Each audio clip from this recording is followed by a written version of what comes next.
Napagkamalan kaya kinuyog ng 6 na estudyante sa Cebu o sa Lapu-Lapu sa Cebu ang kanilang kamag-aral. Ang isa sa mga nanakit, gumamit pa ng brass knuckles o bakal na panuntok. Nakatutok si Luan May Rondina ng GMA Regional TV.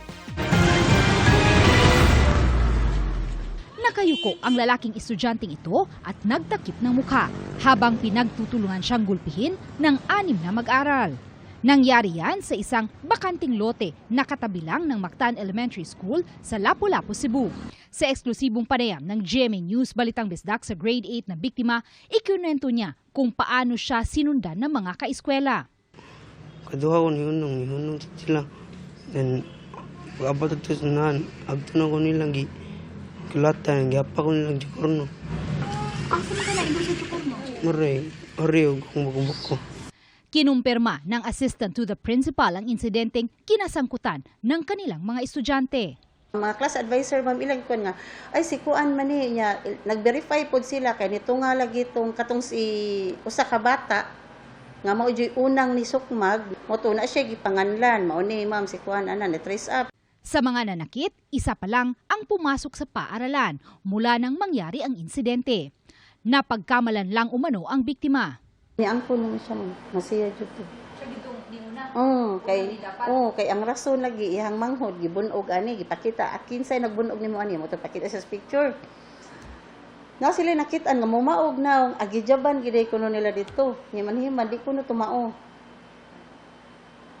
Nya nakakuha nakadaot in taon sa bata. Natuntun na ng Women and Children Protection Desk ng Police Station 2 at ng mga personnel ng Violence Against Women and Children o VAUSI ng barangay ang bahay ng mga nanakit. Kinausap din ang kanilang mga magulang. Pina-medical exam naman ang biktimang grade 8 student. Mas mayo yun nga makuan to sila, ma'am. Matrace dito silang unom jud. Mao gini akong tuyo, ma'am. Nga kanang mga bata, ma'am, kuanan jud og leksyon. Giit ng paaralan, hindi sila nagkulang sa paggabay sa kanilang mga estudyante. Integrate na ginasa mo ang mga subject ron. Murabag, minaw lang sila, come on, wala po. Ayon sa pulisya, dati pa silang nag-deploy ng personnel sa labas ng paaralan. Pero malayo umano sila sa mismong bakanting lote. Approximately mga 800 meters na siguro ni siya, or almost mga 1 kilometer na. Sumao itong pagkahitabo, dili na sad ma-cover sa to ang pulis nga naa mismo gid sa eskwelahan nga nag-duty. So na-infohan na lang sa nga na-insidente. Mula sa GMA Regional TV, Luan Merondina, nakatutok 24 oras. Walang takas sa Batangas City ang driver ng isang empleyado ng gobyerno. Arestado siya dahil sa pagbabayan sel umano ng baril. Nakatutok si Marisol Abduraman. Exclusive! Matapos magkaabutan ng bayad at ang in-order na gamit, sumugod na ang mga operatiba ng Batangas City Police sa lugar na ito sa Barangay Balagtas, Batangas City. Arestado ang target ng operasyon na ayon sa mga otoridad ay driver ng isang empleyado ng gobyerno. Nakuha sa suspect ang Colts 5.56 na M16, 2 magazine at budol money na nagkakahalaga ng 50,000 pesos. Ayon sa Batangas PNP, droga lang ang unang usapan pero habang nakikipagtransaksyon, nag-alok daw ang suspect ng baril. Caliber 45 yung unang inialok. So, automatic yung ating alpha, umuo siya. And then during the transaction pa, hindi na caliber 45 yung inaalok, kundi yung caliber 5.56. Buy and sell daw ang modus ng suspect. Naghahanap daw ito ng baril na kailangan ng kanyang mga parokyano na mga pangkaraniwang tao lang naman daw na gusto lang magkaroon ng baril sa mas mabilis na paraan. Saan daw galing ang mga baril? Saan ang source niya ng mga baril? So, yung mga source niya is naghahanap siya ng mga retired. Kung hindi naman retired, mga dismissed na mga uniform personnel. Tampered yung serial number. So, we're not sure kung ito ay issue ba. Nakakulong na ngayon ang suspect na sinampahan ng kasong paglabag sa RA 10591 o Comprehensive Firearms and Ammunition Regulation Act. Tumanggi siya magbigay ng pahayag. Marisol Abduraman, nakatuto 24 oras. Nagbabala ang palasyo sa mga scammer na naniningil umano para mapabilang sa mga benepisyaryo ng bawat bayan makikinabang. Paalala nito, walang bayad ang programa na regular na nagbibigay ng bigas sa mga beneficiary 6 na beses sa isang taon. Nakatutok si Darlene Kai. Hirap sa buhay kaya hindi na maipagamot ni Aling Merly ang sakit na emphysema. Hindi rin nila maipaopera ang 1 taong gulang na apong may cleft lip and palate. Ito po nga apo namin, wala iniwanan ng magulang. Kaya ang anak ko po nagsusuporta sa apo niya. Nangangalakal lang po siya. Sana po matulungan niyo po kami sa financial po ng mga apo ko. Kaya malaking tulong daw ngayong ilang araw na hindi po problemahin ng kanyang pamilya ang kakainin.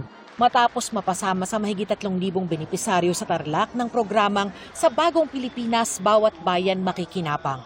6 na beses sa isang taon silang tatanggap ng tig 10 kilong bigas. Bahagi rin ng programa ang pamamahagi sa 500 barangay sa Tarlac ng tig 200,000 piso ng Office of the President. Kalahati ng pondo ay para sa mga napiling presidential scholars at kalahati ay para sa anumang proyektong nais ng bawat barangay. May nagsasabi, tinutulungan mo lang yung mga kung saan kayo nanalo, kung saan kayo natalo, hindi kayo na tumutulong. Hindi po tayo ganoon. Basta Pilipino, tutulungan natin. Ngayong 2026, 58 billion pesos yung pondo para sa LGSF o Local Government Support Fund ng Office of the President, kung saan kinukuha yung pamimigay ng bigas at yung Social Civic Program Fund para sa mga lokal na pamahalaan. Nagbabala yung palasyo sa mga kumakalat na scam at maling impormasyon tungkol sa LGSF, lalo na yung mga nanghihingi ng pera. Hindi maniningil ng kabayaran o anumang fees ang gobyerno sa mga LGU beneficiaries upang makuha ang kanilang budget.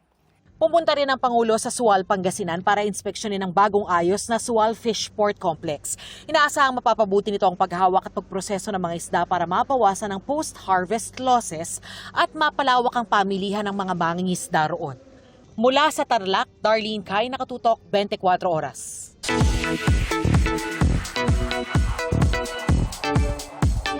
Heart Evangelista is loving her game show host era. Bukod sa naipapakita ang kanyang true self sa The People Have Spoken, naging close pa sila ng co-host na si Sean Lucas. Makichika kay Nelson Canlas. Kumusta ka bigla ng first love mo? What did you do? Magre-reply! Taklesa! In a good way! Ikaw ba? Inutangan na ng kaibigan mo. Alam mo, Hindi ka binayaran.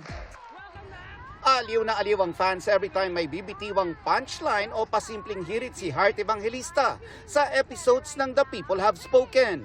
Pero ayon kay Heart, ipinapakita niya lang ang kanyang true self. Isa pang malaking bagay ang pagiging close nila ngayon ng co-host niyang si Sean Lucas. That extends from just being showbiz friends. Hindi na kami taping friends. Nagkikita kami sa labas, nagdi-dinner yun sa bahay. He also had Sunday dinner with me. So it's nice kasi we have a really good friendship and rapport and I enjoy it. Kababalik lang ni Heart from Fashion Week kung saan marami ang napawaw sa kanyang mga ibinidang fits. From her turquoise jewelry collection, nag-advance rin si Heart sa bago niyang jewelry designs. Ayon sa Kapuso Star, hindi raw niya gustong gawing commercial ang kanyang collection dahil itinuturing niya itong very personal para sa kanya. I'm just so happy that again, going back to my art, I get to express myself in this one, like what I'm creating, the Heart Jewels, which was such a surprise kasi ginawa ko to ng mga times na sobrang depressed ako and I wanted to create my own. Nelson Canlas, updated sa Showbiz Happenings. Health pa ang pronta, pero pugad pala ng kalaswaan ang nabistong establishmento sa Caloocan. 3 ang inaresto. Nakatutok si John Consulta. Exclusive! Pagkakuha ng senyas sa kanilang asset, sumalaki na ang mga agent ng National Bureau of Investigation Special Action Unit. FBI, rito! Bukas! Bukas. Magdamit ka. Huli sa akto ang umuling pambubugaw at pang-aabuso ng mga kliyente sa mga massage therapist ng isang health spa sa Caloocan City.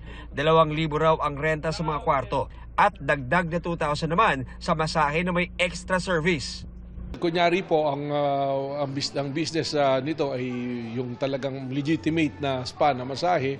Pero nung ating nga po itong pinuntahan at sinurveillance at nung nagkasana po tayo ng operations, lumalabas po na may prostitution po. Doon nakita at na-rescue natin ang 29 po na kababaihan na biktima po ng human trafficking. 3 ang inaresto, kabilang ang cashier at manager. Wala pa silang pahayag. Nasa pangangalaga na ng DSWD ang 29 na inabutang massage therapist na inaabuso umano sa establishmento.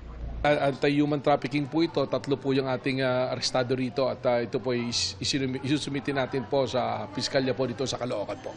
John Consulta, Nakatutok, 24 Oras.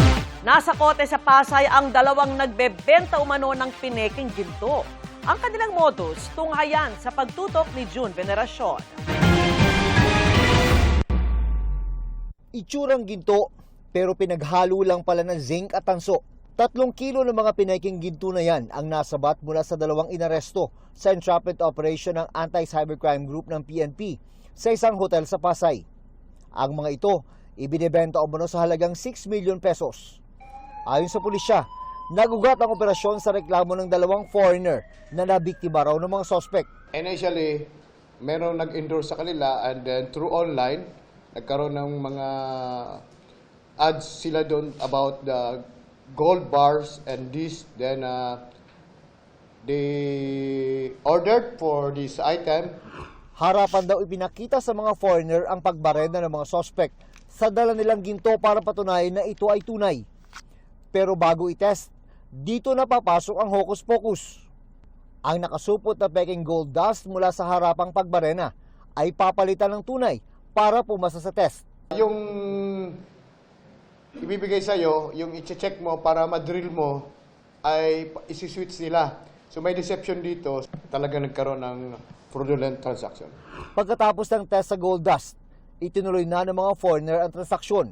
Pero nang muli nilang ipasuri ang tipak na nabili, dito na nila nalamang peki pala. Kaya nagsumbong sila sa ACG. Sinampahan na ng reklamong estafa kaugnay ng Cybercrime Prevention Act ang mga suspect. Nakapagpiyansa na sila pero wala pang pahayag sa ngayon. June Veneracion, Nakatutok, 24 Oras.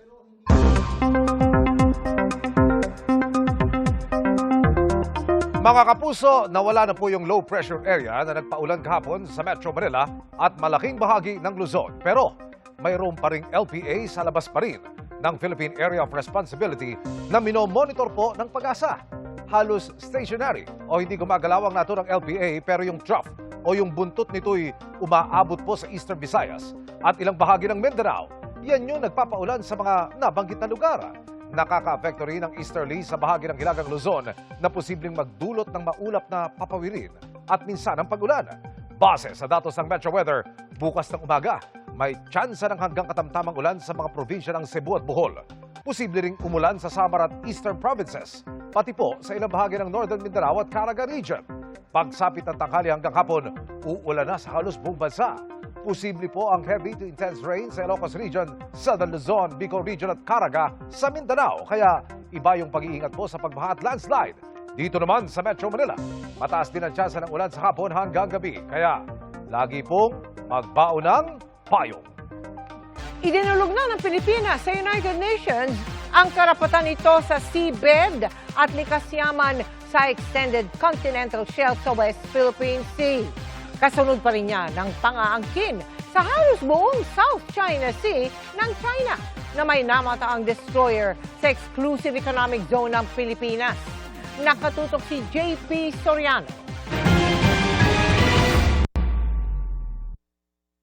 Sa kuhang ito ng Sea Drone, makikitang isang Chinese guided missile destroyer na naglalayag sa loob ng exclusive economic zone ng Pilipinas. Nakalap ang video noong June 16 ng Lightfish, isang maliit na autonomous sea vessel ng US-based company na Seasats. Nakalapit ang drone sa Chinese warship sa layong 105 kilometers northwest ng Luzon. Na-verify ng Reuters ang video, lokasyon at barko bilang isang Type 052D destroyer ng Chinese Navy. Hinihinga namin ng reaksyon ng mga opisyal ng Pilipinas kaugnay nito. Inaangkin ng China ang halos buong South China Sea, kabilang na ang West Philippine Sea, bilang bahagi daw ng kanilang 9 o 10 dash line historical map. Pero ibinasura na ito ng 2016 Arbitral Award at kinatigan ang karapatan ng Pilipinas sa West Philippine Sea. Para palakasin ito, formal nang iniharap ng Pilipinas sa United Nations ang partial claim nito sa Extended Continental Shelf sa West Philippine Sea. Layo nitong itakda ang hangganan ng karapatan ng bansa sa seabed at mga likas na yaman na lampas sa 200 nautical miles.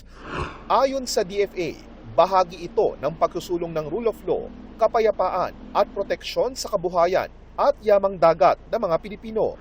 Si Defense Secretary Gilbert Gibo Teodoro nagbabala sa anyay lumalaking banta ng foreign malign influence na maaaring makialam sa mga usaping panloob at magbanta sa sovereignty ng Pilipinas.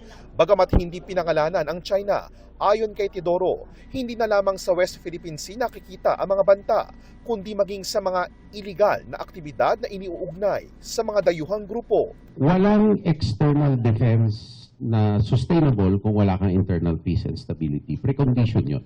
Ngayon, merong fusion o paghahalo ng dalawa. Yan ang tinatawag na UFW and foreign malign influence. Wala pang tugon ang Chinese Embassy sa Pilipinas kaugnay sa pahayag na ito ni Teodoro at maging sa paghahain ng Pilipinas ng Extended Continental Shelf sa UN. JP Soriano, Nakatutok, 24 Oras.